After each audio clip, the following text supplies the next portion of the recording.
Hi there, folks, and welcome back to NTI's Japan Real Estate Podcast. I'm your host, Ziv Nakajima again. Hope you're feeling well and refreshed and that things have returned to some semblance of normality, at least, wherever you're tuning in from. Here in Japan, as I've mentioned last time, things are kind of going back to normal. Schools have opened again in most parts of the country, as have shopping centers and most other businesses. However, we've already seen a slight jump, at least, in infection numbers, as was to be expected, including a few clusters in Tokyo, Kitakyushu, which is a nearby city here in Fukuoka Prefecture, and a few other spots. Here in Fukuoka City, schools have decided to slightly reduce their operating hours again as a result. And we're still advised to avoid crowded and closed spaces if we can at all, and of course to avoid close contact of any kind. Bit difficult to do if you're commuting to work in a crowded Japanese train, but whatever. Anyway, we're still vigilant, as you should all be, of course, and hoping for the best.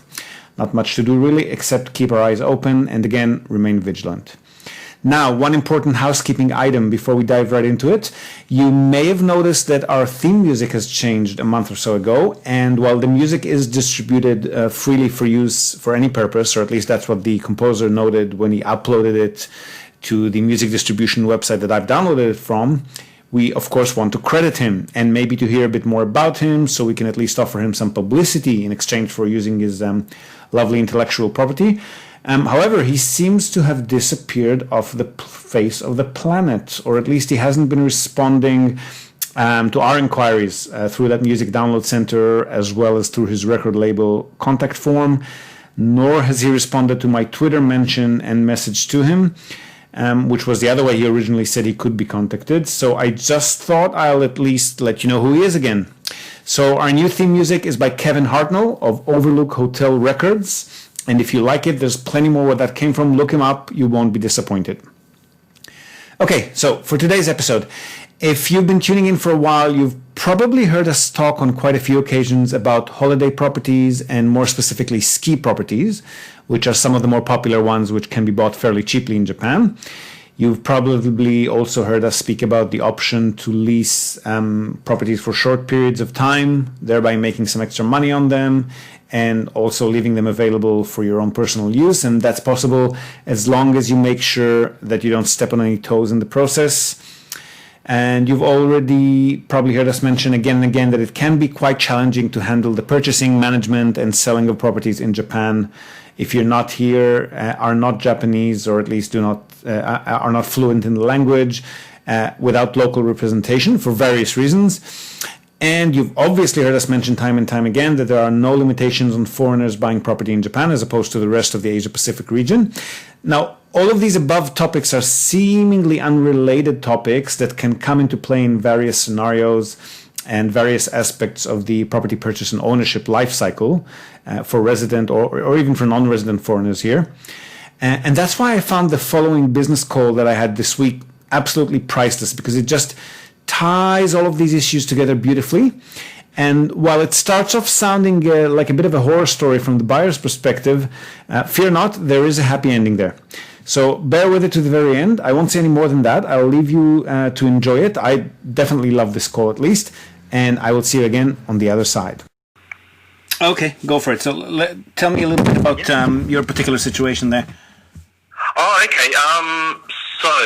As you know, I've been working in Asia for the last few years, and the nature of my work visa means that I was coming to Japan every 3 months or so. Yep. For basically visa runs. And also I come to Japan every year. I was coming to Japan every year, coming from Australia. I love the snow and skiing and snowboarding in Australia is a really big thing. So, I was in Japan every year for a couple of months, during the Christmas, New Year's for snowboarding. So, I found out that there were properties available for purchase by overseas. I could purchase properties in Japan, even though I'm not a resident in Japan. Yep. And I don't have a Japanese residency visa, but I could still purchase properties in Japan as an Australian citizen. And then the prices of some of secondhand properties in Japan, it's like it's crazy. Honestly, it was crazy. So I purchased a couple of resort condos. Yep. At a ski resort in Japan, ski resort area in Japan. Not really as an investment. It's more of it was because I bought them because of the fact that I'm in Japan so often, and it gave me a place to stay, and also because the area I'm living in, the area I bought in, it has all the lifestyle amenities, that I really love. Skiing, onsen, it's a natural environment, it's safe, the food, the air, everything is great. So, when I need to come to Japan on my visa runs or when I have a break from work, it's like the perfect place. And then, of course, the transport here was also very good. Is there much? All those factors combined. Is there much happening there in other seasons as well, or is it mostly a winter?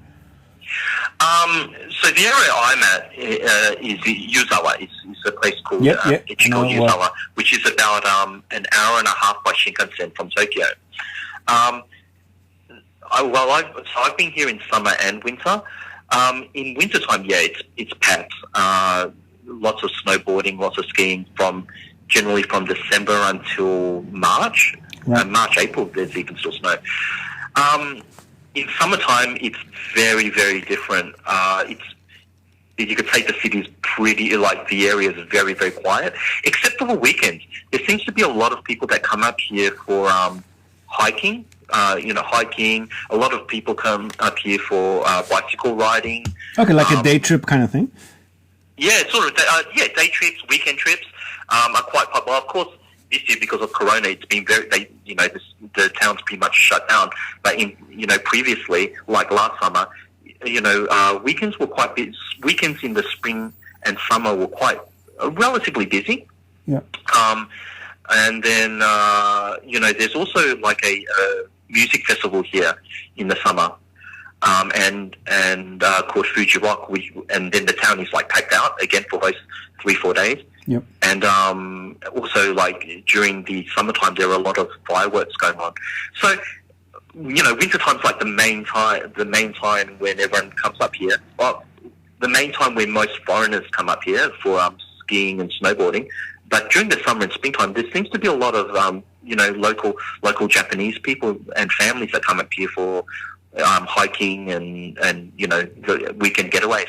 That's good to know. It's really nice. We've got customers who've purchased there, but they're I guess really wintertime tourists. So I don't really know much about the area in other seasons. So that's good to know. Yeah. Oh well, in my building. Well, actually, I've noticed. Yeah, in my building, in my area, there were a lot of foreigners that purchased apartments here. Most of them though are expat families that work in Tokyo. That they'll come up here for the weekend or they come up here for winters, but they mainly work in Tokyo, and then they come up here with their families. Right. This is like their, family, secondary family home. My understanding is that living in Tokyo, the housing and everything in Tokyo is quite congested. So their escape is to come up here because the condos here are relatively much larger than what you get in Tokyo. Yep. The average size of apartments here are about 50 square meters or so. Yeah. But most of the expats I know here who have families have purchased apartments here, which are about 70 square meters, and they have like pool, gym, onsen. So it's a really good place, to live with a family, basically. Okay, so you've purchased there and you've been using it just for your own purposes, or have you been leasing it out as well? Yeah, so I purchased 2 apartments here, thinking whether it would be possible. Well, thinking that I would possibly rent out one apartment during the winter time. If I wanted to use the apartment in winter, which I did, but I also wanted to get some income to cover the relatively high management fees. However, the issue is that a lot of the buildings here, when you purchase the properties, they have as a clause of purchase, as a part of the building property rule, that you can't short-term lease. Correct. Yes, that's a big issue. Now, I didn't understand how serious and how difficult the situation is, but there was a Japanese investor who purchased 5 or 6 properties in the same building, and they wanted to Airbnb, and they actually somehow got an Airbnb permission. They got a hotel permission. Yep. And the condo board has now taken them to court to fight that. So, well, the legislation. It's a very serious thing. Yeah. The legislation changed in mid 2018. They've given building management companies and the owners co-ops the authority to prohibit this. Yeah. So even if somebody had a license, even from before, the license might not be officially cancelled, but the building management company can definitely tell them to stop. Yeah, I was surprised about that. To be honest, I was very surprised that, in a sense, the building co-op has a lot of power. I'm fine with it. When in Rome, do as the Romans do. But seeing, and then I've gone to a few co-op meetings where a lot of the local Japanese, they are very angry. Like, they really do not want short-term leasing in resort condos. Yeah, they're ridiculous. Even though it's really affects the property values, the resale values of these buildings. Oh, the whole economy of the town. I mean, these are tourist towns, right? Like the idea of not allowing tourists to rent in the town is just preposterous. But Japan's old-fashioned that way. I mean, I can understand. I can being an owner here, I can understand from both perspectives. Having lots of strange, like what they say, strange guests who no one knows anything about coming in and possibly damaging the property, which all the owners then have to pay for repairs and everything. I can understand that. At the same time, being in a resort town where the economy is primarily based on tourism and pretty much not having any short-term leasing, and the hotel options here are very limited as well. But so I think that's why most of the people that come to my area, they're only here for the weekend. Luckily, the Shinkansen is very good. There's 2 Shinkansen here, so the transport here is very convenient and good. But I was surprised. I'll be honest with you, I was surprised. The stance, the sort of like, may I say, civil war that's going on in my building.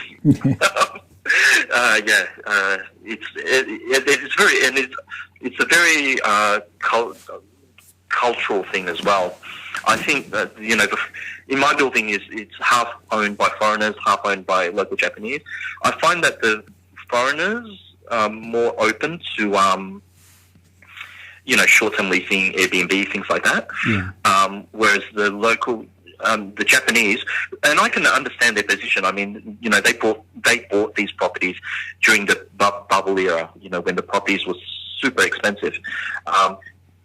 Obviously, the foreigners are more open to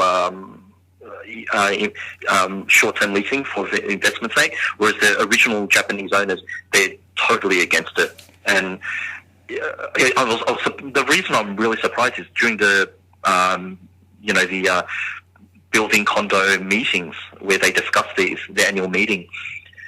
Japanese and Japan are very polite and well-mannered. Wow, those meetings got very heated Really? Lots of swearing. I've never seen Japanese swearing and telling,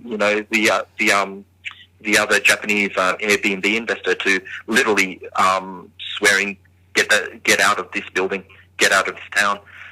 It was really heated. Did you? Glad to say be out of it. Did you not? Did you not know this when you purchased? Was not that not a? Did you not know that about these restrictions when you purchased the properties? I knew there were restrictions on Airbnb. And to be honest, I'm not too fussed because I wasn't really looking to get money or make money from Airbnb or things like that.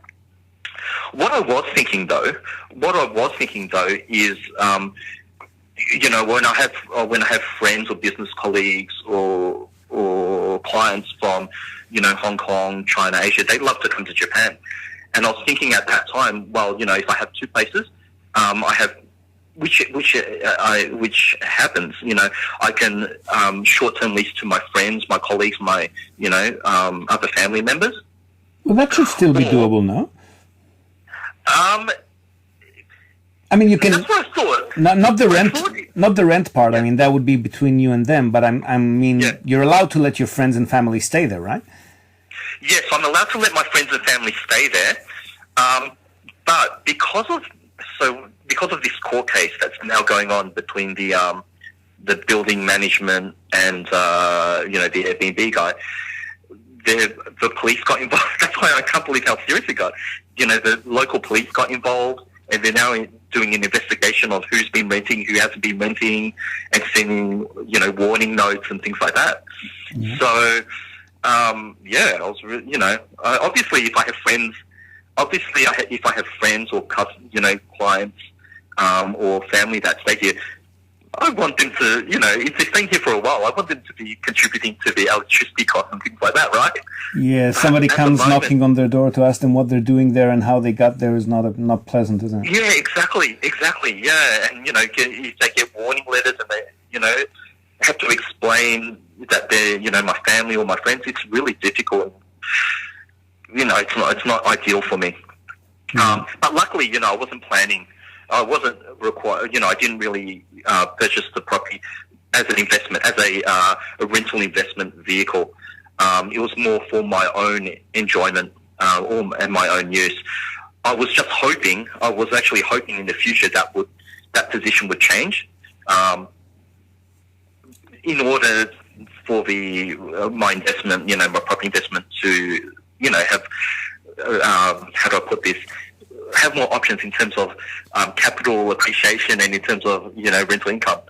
But to be honest, I don't think it's going to happen. I don't think so. No, I mean, even if it could just cover the monthly fees, that would be good. But we've seen it getting worse, not better. I got to be honest with you. It's getting worse and not better. You're totally right. Yeah. You're totally right. If going back, I may have looked into this a bit more carefully. Probably I would have just gotten one property if I known the situation would be like this. But yeah, I'm still very glad that it's a wonderful place and the price was amazing.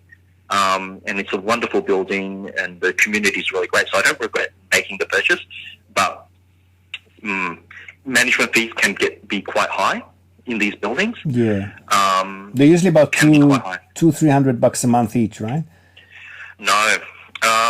So I've got a 50 square meter. That's about 300 US. Yeah, 300 US a month. And then I've got a 70 square meter, a larger 70 square meter. Oh, that's about 600. Oh wow! US a month. Oh my God! Okay. Yeah. Actually more about 400-500. But when you add in, it's not only the management fee, you have the repair fund you have to contribute to, which is quite expensive. And I've got to say, the electricity and water costs here are quite high. In the countryside, they are, yeah. Yeah, in the countryside, yeah. And I tell you, there's no insulation here is pretty poor. So you pretty much, unless you get double glazing and stuff done, which I know a lot of people have, wow, their gas bills add up really quickly. I think I had one month, during the dead of winter, most people get a gas bill of about $200 US a month. Wow. Which, Okay. you So know, what's, 200, 300 a month. So what's the plan moving forward? What are you going to do with them? So moving forward, I might sell off the larger apartment. Yeah. I might sell off the larger apartment, because I really can't justify. Oh, well, it's only me, so I don't really need two apartments. And keep the smaller apartment just to enjoy myself. For again, when I need to come back into Japan for during my visa runs or short work breaks, or when I come here for snowboarding. So yeah, I'll probably keep the small one. Also, the smaller one, the building management fees, because they're charged by square footage, the building management fee is much more reasonable. Yeah. And repair fees much more reasonable. And, being one person, I don't use up the whole space of the larger apartment. Yeah. And also the heating and electricity costs. For example, I've got two inbuilt gas heaters on the larger room compared to one. So my gas bill in the larger room is basically doubled. Okay. I'll probably keep the smaller one, but sell the larger one. Right now, it's not urgent. Because, right now we're in spring, summer. So I heard if I'm selling in spring, summer, it's really, the prices are significantly lower. And a lot of people, I've noticed in this area, wintertime, people don't really sell properties in winter. All the families use the property during wintertime. And as soon as spring, summer comes, then they sell them off. Yeah, it's also a bit of a problem for agents to bring people up there to have a look in the winter. Yeah.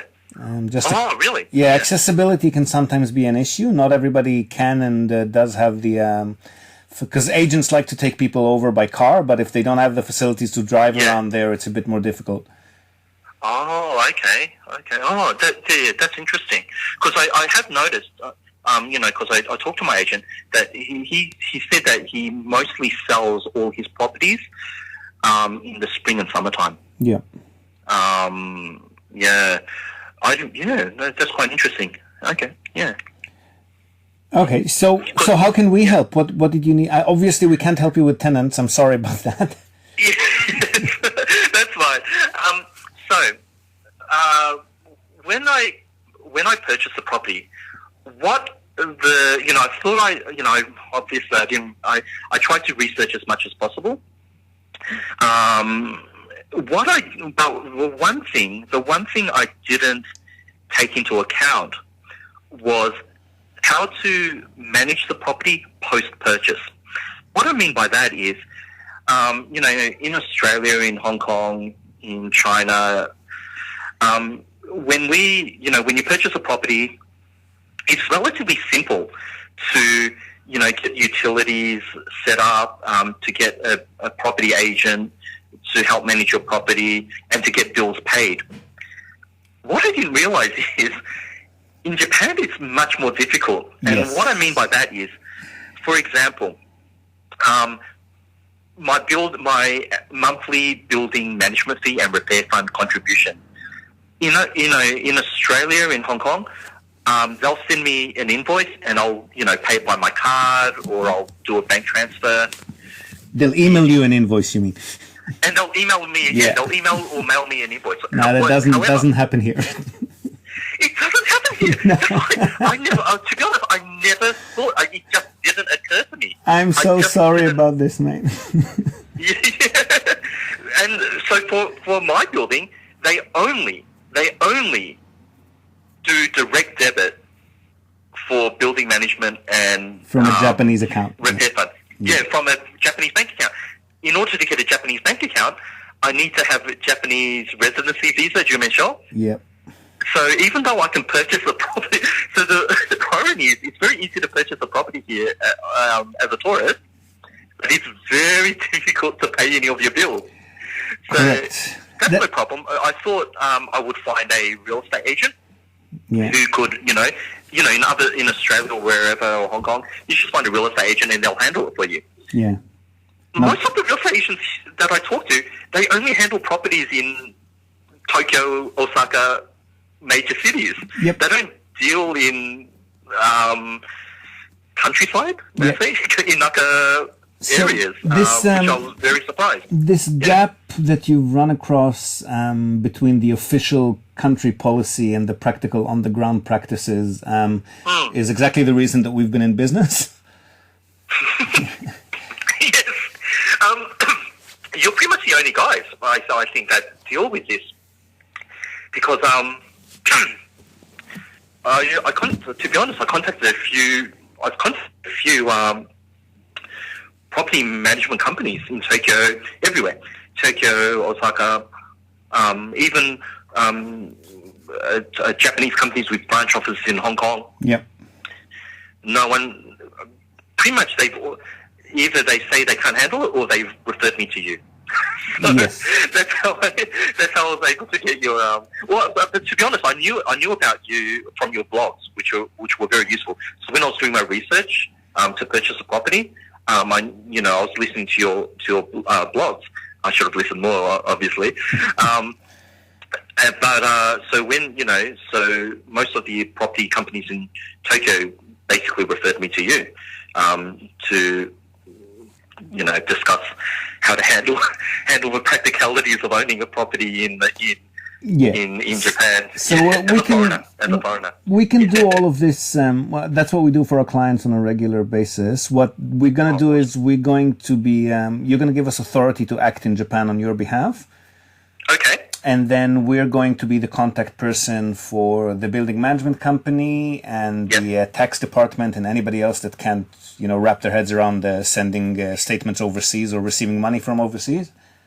Yeah. Okay. Awesome. Because the other issue I've been having is that when I contact. Okay, so that's with the building management. With my utilities, my electricity and my gas, they don't send bills overseas. They don't even email bills. No. They send a card that to my building, which I then need to go to 7-Eleven. They don't have online payment facilities, which is really, it does my head in. So I have to go to 7-Eleven. The issue is, if I'm not in Japan, I can't pay for my gas. I can't pay for my electricity. I call them up, and it's very... no one speaks Japanese and no one speaks English. I know I'm in Japan. I need to know Japanese. But it's very difficult as an English foreign speaker to totally have no English contacts with the utility company as well. Yeah. I can't even explain my situation because they don't speak English when you call up the helpline. Yeah. Same goes for City Hall and the tax department in most places as well. Yeah. So... if you could assist me in, handling these sort of day-to-day issues, I'd be very grateful. We can definitely do that. We charge basically 1 hour monthly fee for that. Okay, yeah, no worries. Which is 2,800 yen plus tax, so about 30 US.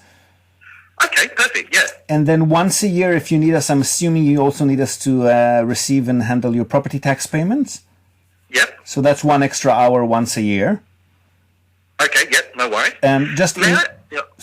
In your case, because we haven't actually handled the purchase and we're just taking over from whatever you've got in place there, we'll just need to charge for whatever it takes us to set up everything to go to us. Okay, perfect. May I also ask, this is in relation to property tax. Now, in my area, if you reside in the property, I think it's a minimum of like 4 or 5 months, or one of the properties is regarded as your primary residence in Japan. Yeah, you're allowed a discount on the annual property tax, I believe. Well, that discount is only because you're supposed to be paying municipal taxes, though. It's a credit for the municipal taxes that you pay, so... I don't think that's not gonna give you any discount overall. If you do declare this to be your residence, and you'll start paying municipal taxes, though. Oh, okay, I understand. Okay, That's very good to know. You're very on the ball with this. Thank you. No worries. Because all of this information, to be honest, is very hard to find. Like when they give you the property purchase contract, and they do go. I mean, I had a lawyer with me as well. Yeah. They go through all the taxes that you'll need to pay, all the bills, all the different building management fees, repair fund that you need to pay. Yeah. But they don't really go through the intricacies of this. I don't really even know if they know it. No one tells you this, like the day-to-day practicalities of owning the property in Japan. No one really, as a foreigner, no one really knows. Well, no one really goes through this. In large part, it's true. They simply don't know it. It's unfortunately the case, and a lot of people have local friends or acquaintances in Japan that can just be their contact person for that sort of thing. Yes, yeah. That's what I've been doing. I've been getting friends. I was using a company from Hong Kong. Yeah. And then I had a friend handling. Well, the bills basically got sent to my friend, and then I would deposit money into his account, and then the electricity, he would send it to me, and then I'd give him money if I wasn't in Japan to go to the 7-Eleven. There's a limit to what you can ask friends to do, though, right? Yeah, exactly. Exactly. I mean, you don't want to be, well, I want to have something because he might be moving soon. Yeah. And now, I have to find, I'm in a position where, I have to suddenly find a company or another friend who can handle it. And, sometimes it's not easy. It's not easy. Yeah. In Japan, to know fluent Japanese residents and fluent Japanese speakers and residents who are willing to help you out like this. Yeah, well, we're happy to give you a happy ending to the horror story there. Awesome, thank you. When it's time to sell the properties as well, is your agent there able to help you with that? Does he speak English?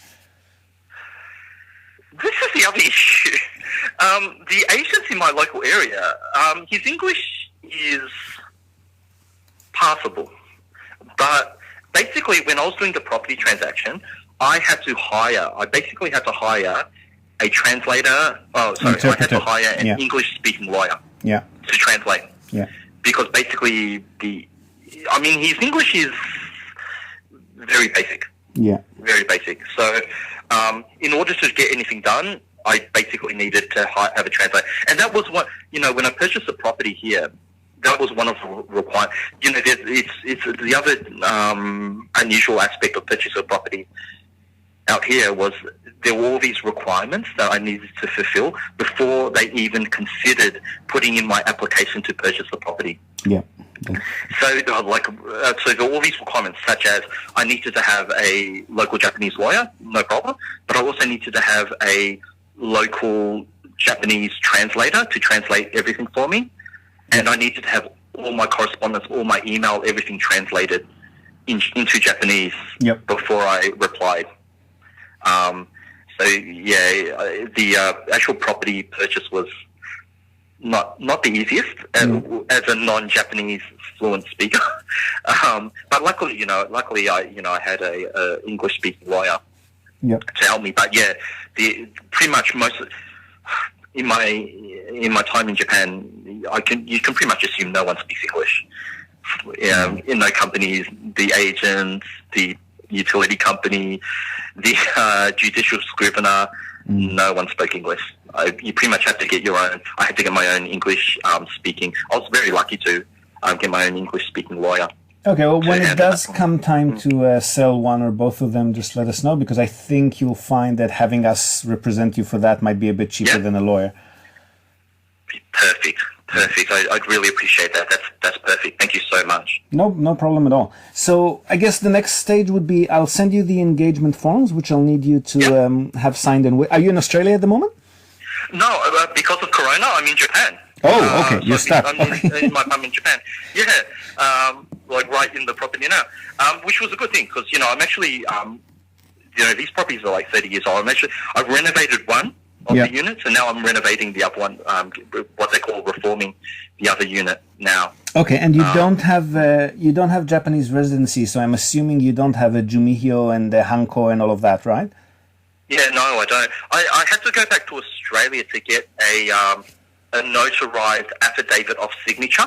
Notarized affidavit of signature, which has allowed me to use my signature in legal documents. Okay, so do you have that? That's a big help. Have you got that? I do. I Okay. do. Yeah, I've got that. I literally had to fly back to Australia to get it because the Australian consulate doesn't notarize Yeah, they any stopped. documents used in Japan. Yes, they've stopped doing that about a couple of years ago, I think. Oh, it's really difficult. Okay, so that affidavit will probably be what we need for you to be able to give us authority to act on your behalf. So if you could send me a scan of that one, Yep, no problem. and Yep. I'll send you the forms that we need signed, and hopefully your Okay. signature will be sufficient with that affidavit. Yep. And Do you need copy? How do I get you copies of my property title documents and things like that? we don't need the actual title. We will need the registration document and everything else that you've got from building management. So the building yep. rules and regulations book and so forth. Yep. Okay. Yep. No So worries. either a scan of that, or if you wish, I mean, we normally hold the original documents on behalf of our customers here too. So except the title deed, which would prefer not to hold on your behalf. Yeah. Yeah. Because I got told that the title deed has like a number on it. Correct. That you're supposed to keep secret, and if you ever lose that number and someone else gets it, they can deal with you. They can basically buy and sell your property. Is that the case? It is officially true. You can roll it back once you prove that it's been a fraud, or and you can pay money to have it reissued. So it's not all that horrible. But yes, that's essentially that's true.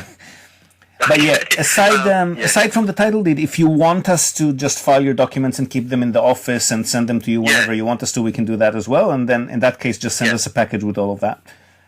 Okay, it might be easier. To be honest, it might be easier if you guys keep a copy of not a copy. If you guys keep those actual documents on your end, it'll just make things a lot easier, and I think, to be honest, a lot safer.